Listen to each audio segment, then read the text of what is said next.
I have 22 minutes remaining in this cycle, and it resets at midnight tonight. So you get about a 20-minute show today, just 20, and that'll keep me from having to spend extra money, which is good. And then we'll be back tomorrow. I'm also doing another pod tomorrow with my friend George. Another no plan, no problem. Last week's was excellent. Please check it out if you haven't checked it out. As for Trent Takes On today, let's talk about the thing that everyone seems to have forgotten.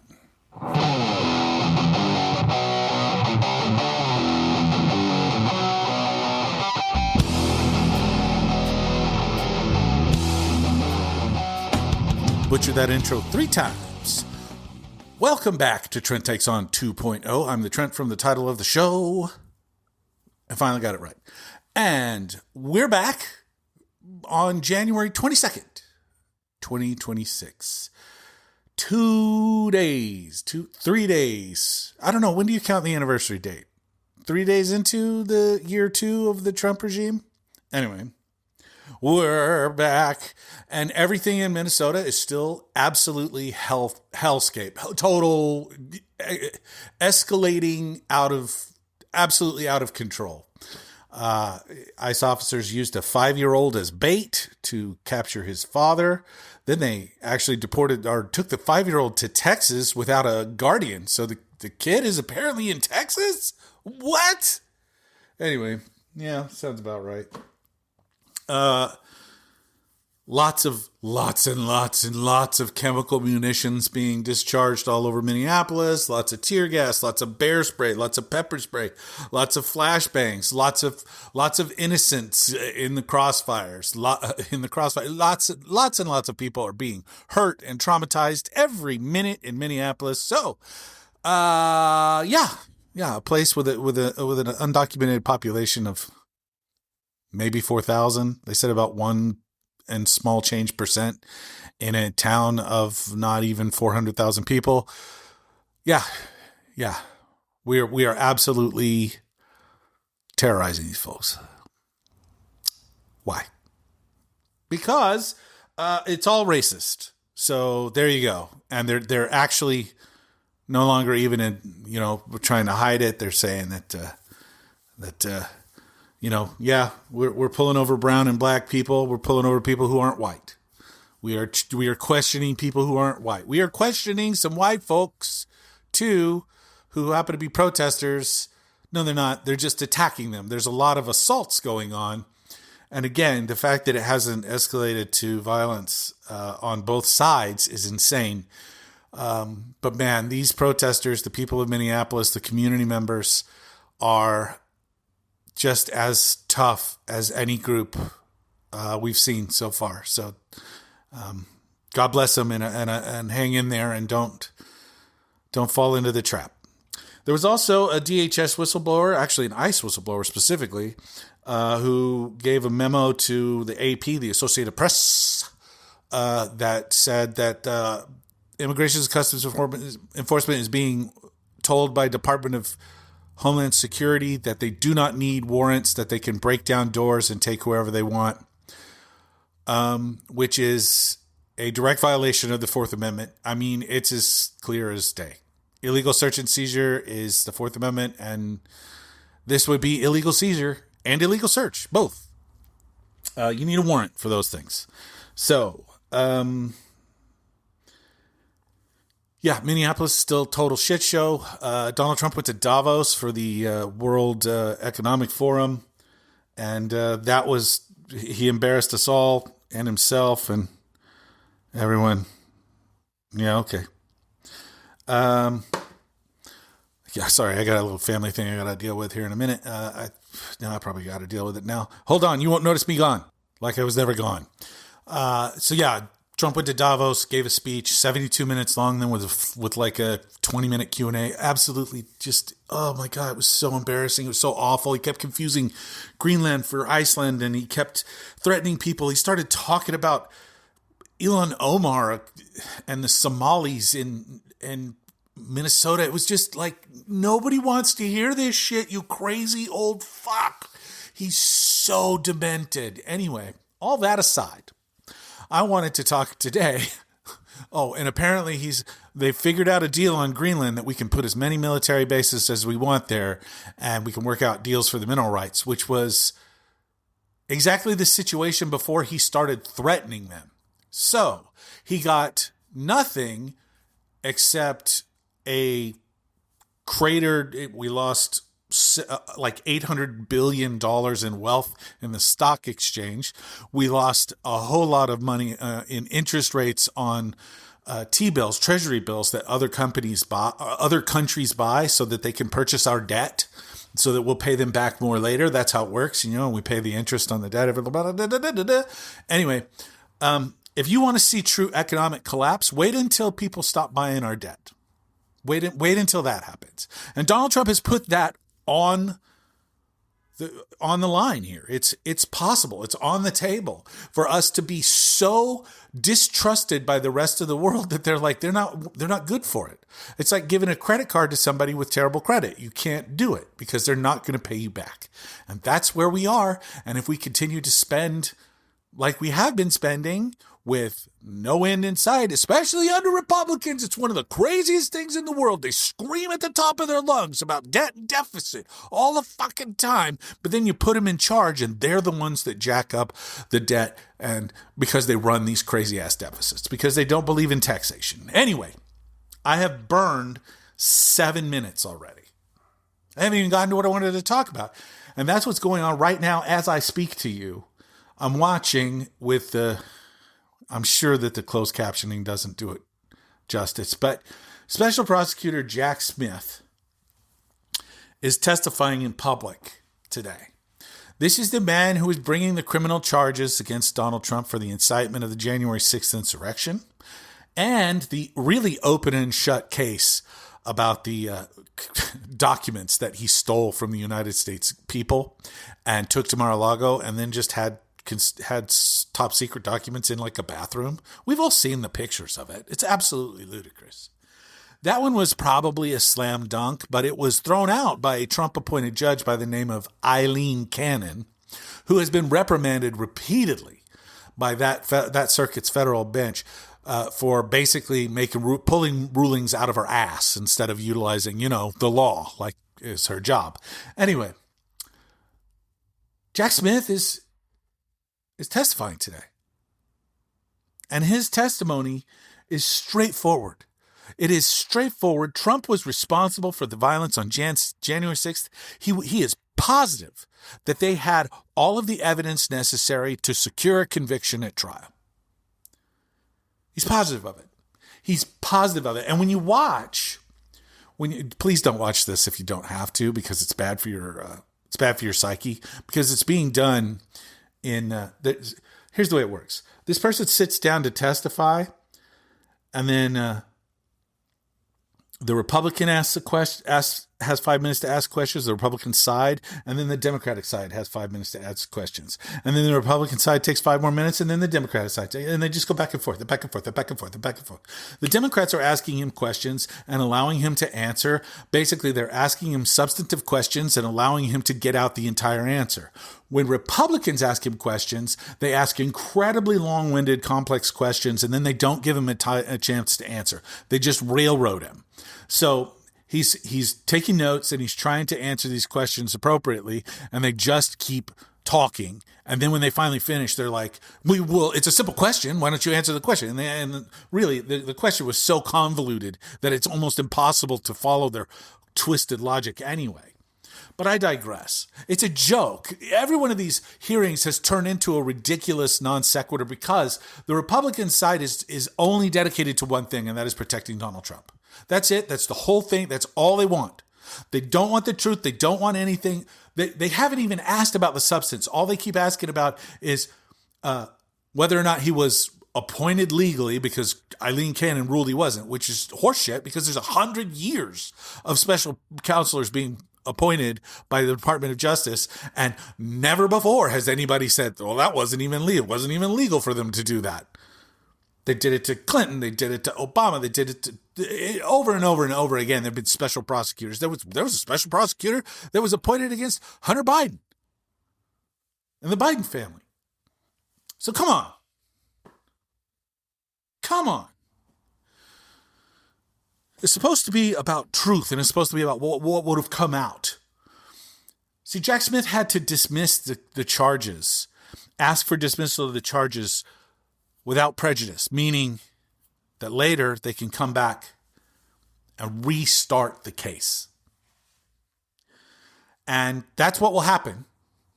That's what will happen. Hold on, that's what will happen if Democrats take control of the federal government and are in control in 2029.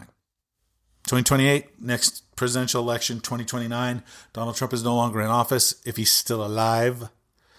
I'm just saying he's old. That's all. And he has a terrible diet. And hell, like I said on the last pod, even RFK Jr. can't believe that the guy's still alive the way he eats. Insert RFK Jr. Idiotic. I mean, the guy has a brain worm. Why? We are living through the darkest timeline, and the worst possible people have leached on to the worst possible person to be in charge of the United States, to be the leader of the free world, which he's not anymore. And Davos proved that. Interrupted by another text message, but nobody even noticed because I didn't say anything that time. Whoo! Oh, I did say something in the aftermath. My bad. Davos proved that we're not the leaders of the free world anymore. Okay? Donald Trump ran for president to stay out of prison. I said that back when I rebooted the show back last summer or 2 summers ago. This is going to be the first episode of season 2 of the return of Trent Takes On. How about that? Since I just had my birthday. I had my birthday, and then the next day it was the anniversary of the inauguration. Anyway, what a mess. Anyway, Jack Smith is sitting here testifying. And I got to tell you, it's stunning. You know, and had we heard from this guy, had we had these things happen before this election, it's entirely possible that it would have changed the outcome. This is the truth. This is the truth. Donald Trump knew he lost in 2020, and he desperately tried to overturn those results. He desperately tried to overturn those results, and Jack Smith has millions of documents of testimony, of evidence, proof, dozens of witnesses lined up to prove it. He had him dead to rights. He had him. And the fact that he was re-elected president, which still, holy shit, country, what were you thinking? Still blows my mind.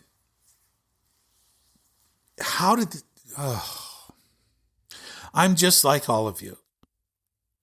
Okay? I'm tired. I'm frustrated. This is exhausting. The Trump regime is it permeates your life. It's ruining everything, from the cost of living and your energy bills to, God forbid, you want to buy something that wasn't made in the United States. Tariffs on everything. And then there's more than that. There's the terrorizing of communities, including my own, right here in our own backyard. We saw cops, our ICE activity at the Ontario Mall just down the street from me. I live in a majority minority city, in a majority minority county in the state of California. I don't even know if I think California may be majority minority now, which is fine. Fuck, I don't care. See, to me, humans are just people. And it doesn't really matter what color your skin happens to be. You're just a person, right? It doesn't matter who you are or what gods you worship or how you love. As long as you're not hurting anybody, what difference does it make? It doesn't really. You're supposed to live your own life. Be the best you can be. See, and if Smith had been able to bring this guy to justice in a timely manner, if our justice system weren't designed so that it was so easy to throw wrenches into the works, if you have enough money to hire the right lawyers, maybe we wouldn't be here. I mean, we could dream, right?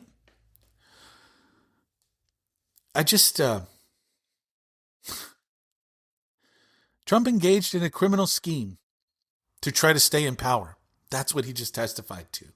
And if that doesn't freak you out, you're a Republican and you never wanted him to leave power anyway, for some reason. Because this is what he's doing with it. Every time they accuse people like Jack Smith of being part of the Biden retribution squad, when you look at the number of retribution cases that the Trump Department of Justice has filed just this last year, including investigating Jack Smith himself, Donald Trump called for him to be arrested while he was testifying during this testimony. Called for his attorney. I hope my attorney general is listening. When we talk about the use of the Department of Justice for political reasons, are you kidding me? During the testimony, Donald Trump is calling for him to be arrested and imprisoned, called him a deranged animal. Because there's nothing that makes criminalizing other people just breathing easier than when you dehumanize them to the point of them being animals. Donald Trump is an evil man who has done a lot of evil shit and has gotten away with pretty much all of it. And I got to tell you, I'm sick of it. I'm sick of it. Everybody should be sick of it.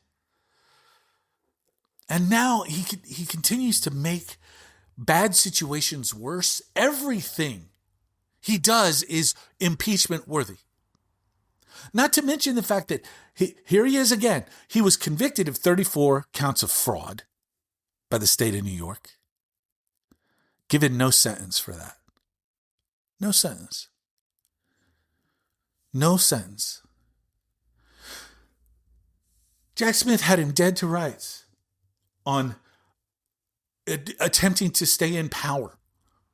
And you know that he is all over the Epstein files, and that's why they've broken the law in refusing to release him for the last month. They gave out a tranche of documents, and then they were like, well, that's enough. Less than 1% of that file has been shared with the public. And what's going on? What's going on? War in Venezuela, war in Greenland, war in Minneapolis, Minnesota. Yeah, that's what's going on. This whole thing is madness. And all we can do is try to keep our heads above water, try to stay sane in an ocean that's constantly trying to drown us with madness. This is crazy.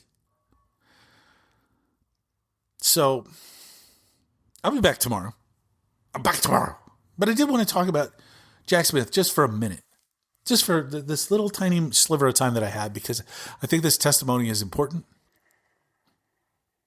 And I hope you at least catch the highlights of it on the local news or whatever national news you can get your hands on. Don't do CBS. They've turned to the dark side. CBS and Fox are now the dark side. And ABC is floundery. Well, that's going to do it for me for today. I'll be back tomorrow with another episode where we'll talk about something. Let's just talk about something better, something more upbeat. Let's do that. We can do that. I got that power. But thank you so much for being on this journey with me. Please share this with a friend. That's how we grow. That's how we get the word out. That's how we stay connected and together. We learn from the same places. And until tomorrow, till next time, please be good humans. It's the least we can do. And stay strong. Stay strong. Don't give up. the ship.